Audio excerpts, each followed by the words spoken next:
1972 was an election year. Nixon and Agnew would win by a landslide. In November and in April, just before his Washington, D.C. concert, Marvin released a highly political single, convinced that after the success of What's Going On, his socially conscious song would sell. He was wrong.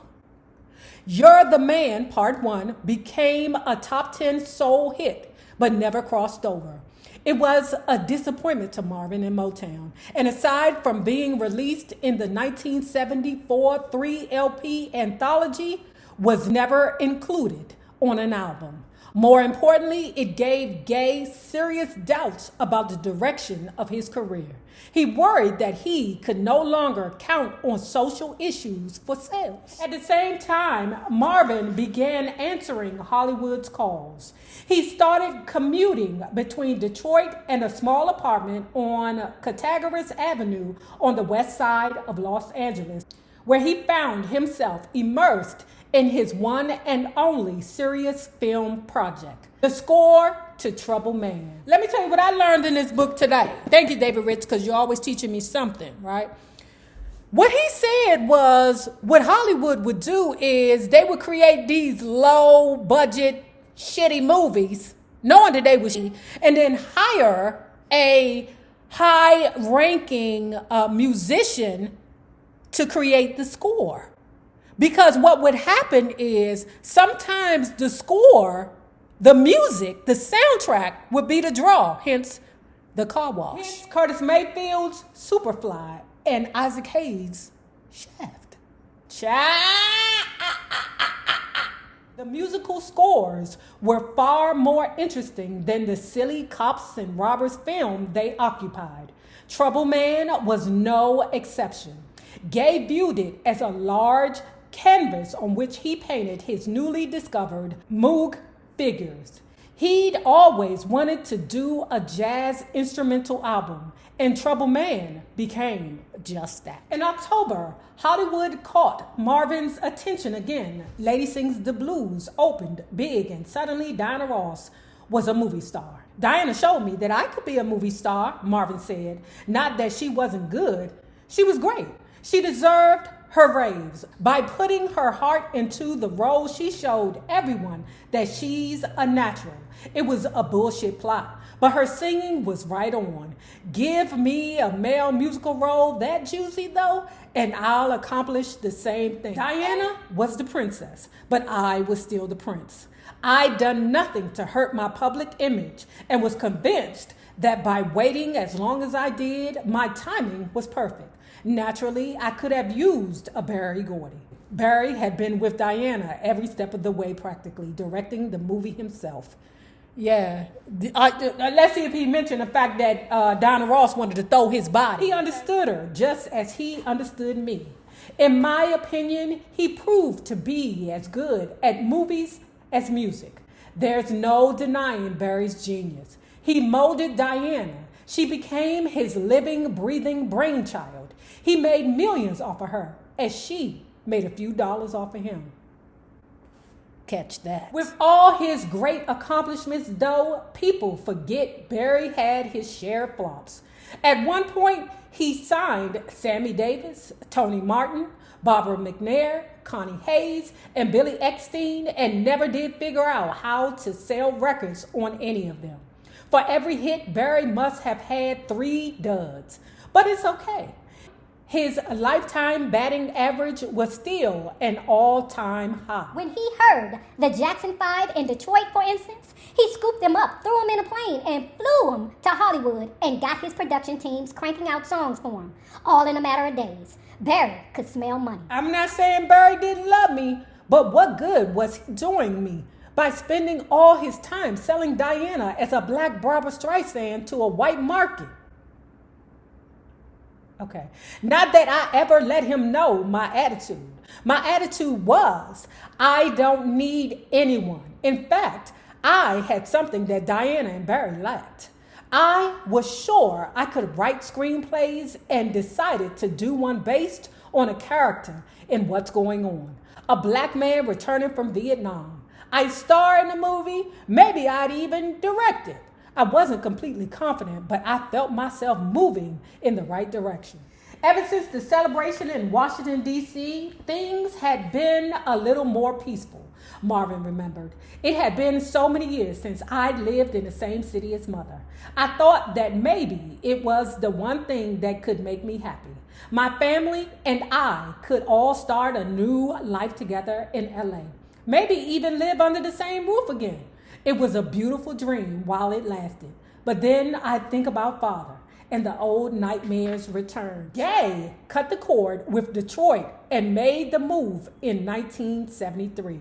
For a while, he, Anna, and Marvin III, then 8 years old, lived with Gwen Gordy in her Benedict Canyon home in Beverly Hills. Marvin maintained several different residences, as he would for the rest of his life, changing homes according to his moods, hiding from whatever pressure seemed too great to bear.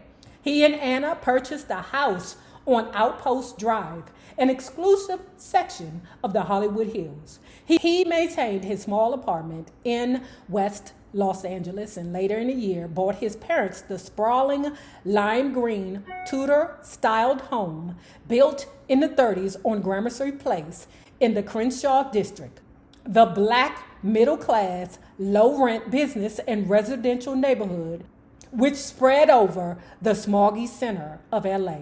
The house was large enough to accommodate Marvin's mother, father, sisters, brother Frankie, and assorted nieces and nephews. The good feeling from Marvin Gaye Day in Washington, D.C. lingered on. Marvin hoped his family would help the fears he felt about moving to Los Angeles. The Gramercy Place home became his refuge, the place where he claimed to feel safest, the safe place where he'd meet his death. Barry made it a point to stay out of the squabbles between Anna and me, said Gay. He didn't even want to hear about them, but I knew how close they were. I knew she was telling him everything. Marvin was afraid of losing Barry's love. In 1973, Gordy did something else which deeply affected Marvin. He married off his daughter, Hazel Gordy, to Jermaine Jackson of the Jackson 5. Child, oh, Lord, let me tell you. Okay, so you know Marvy Poo is constantly worried, okay? Constantly. That nigga got anxiety so bad. Like, if I could send an affexa through time, I would. Like we just read, Bertie Gordy's daughter, Hazel Gordy, just married Jermaine Jackson. Okay, Marby Pooh in his mind is already thinking, oh shiz, is Jermaine Jackson going to replace me as the prince at Motown? Well, yeah, if you keep missing shows and shit and acting all crazy and rebelling, yes, he just may. Okay, now he got this fear in his heart about Jermaine Jackson. All night, you give me what I like. If you say my eyes are beautiful, it's because they're looking at you, dirty dick. You know he went round there and made that song with the Whitney Houston, hunched her while married to Hazel Gordy, and then sent her back home to Robin. Gordy had, in fact, launched Jermaine's solo career earlier that year with an updated Daddy's Home, a doo-wop decidedly reminiscent of Marvin's earlier work. The song became Jermaine's first hit. For the next several years, Barry developed his son-in-law's career, either producing him himself or calling in his finest producers, Stevie Wonder and Smokey Robinson. For all Gordy's efforts, though, Jermaine, an unusually gifted singer, composer, never reached superstardom under Gordy's tutelage. You know why? Because he went around there hunting the Whitney Houston. Whitney thinking she going out to, the mountains to create with the ninja, okay? And the whole time he was wooing her while Hazel Gordy was back home, and he around here wooing the bald-head chicken I love you, Whitney. Bald-head chicken, Whitney. When we moved to Los Angeles, my husband became even more withdrawn. Marvin's mother told me he'd never change. He'd never give Marvin any affection. He treated me the same way. After we moved from Washington, D.C., we had no sex ever. Ugh! Ugh! Ugh! Wait, am I wrong for that? Because me and his mom are probably like the same age. So why is it disgusting for her to hunch him? I don't know, but also, for the first time, he started using profanity. That made me very unhappy. Hold on, girl. Hold the hell on. So you mean to tell me him cussing made you unhappy? But him beating the shit out of your children didn't make you unhappy? Girl, I tried not to think about father, said Marvin.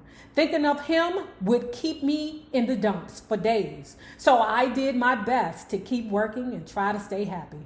I even built up my nerve and flew to Jamaica. He performed there in January 1973 in Kingston at a benefit for the Boys Club of Trenchtown, the poorest slum on the island. So Bird Gordy had said, Marvin, what are you doing? Come over here. I need to put you with the Diana, okay? The bitches love you, okay?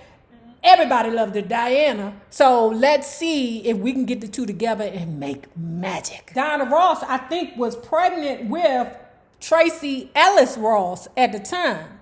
She in there with her big belly in the studio with Marvy Pooh, and Diana Ross about to have a heart attack because she like, wait a minute, I don't do drugs, and neither do I want my baby to do any goddamn drugs.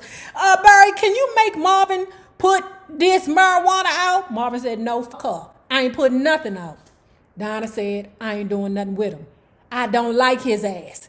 He too much problems. Actually, they both Aries and strong-willed. So neither one was going to bend, no matter what Bird Gordy said, right?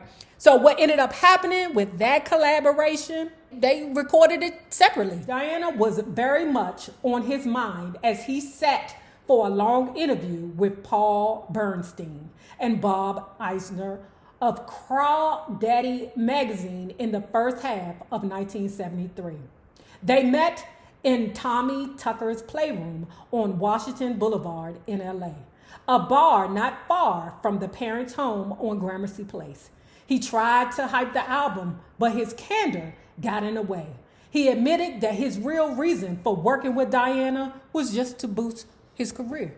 That's it. Because remember, how you going to ask Marvy Pooh to work with a woman that he is extremely jealous of? And this woman want him to stop smoking his weed in a studio session? Fuck her. In 1973, Marvin was arrested on Sunset Strip for pot possession. Motown lawyers got him out in a matter of hours. He was also the star attraction at the Motown Company picnic, where he had softball against Gordy's team. To Marvin's enormous satisfaction, he tagged out his boss at home plate. Gay was still trying to score in Hollywood, either literally score another movie or land a meaty acting role. Rather than go begging to the studios, though, Marvin insisted that the studios come to him. He never fulfilled his film fantasy because he never really tried. His fear of failure finally immobilized him, and he was left with the maddening freedom won by virtue of his success with what's going on. While Marvin's movie career never happened, his value as a recording artist continued to rise. In 1973, he began negotiating a new contract with Motown that would give him the kind of royalty percentage which for the first time in his career might make him a fortune. Like all matters with Marvin, the deliberation would drag on for months. Just as he considered divorcing Anna, he also considered divorcing her brother. He sought freedom from his mother and father figures that he had never tasted. In both instances, though, his fear of the unknown kept him close to his Motown home. I saw her as more than a real girl, Gay said of the woman who would become his second wife. She suddenly appeared as a gift from God.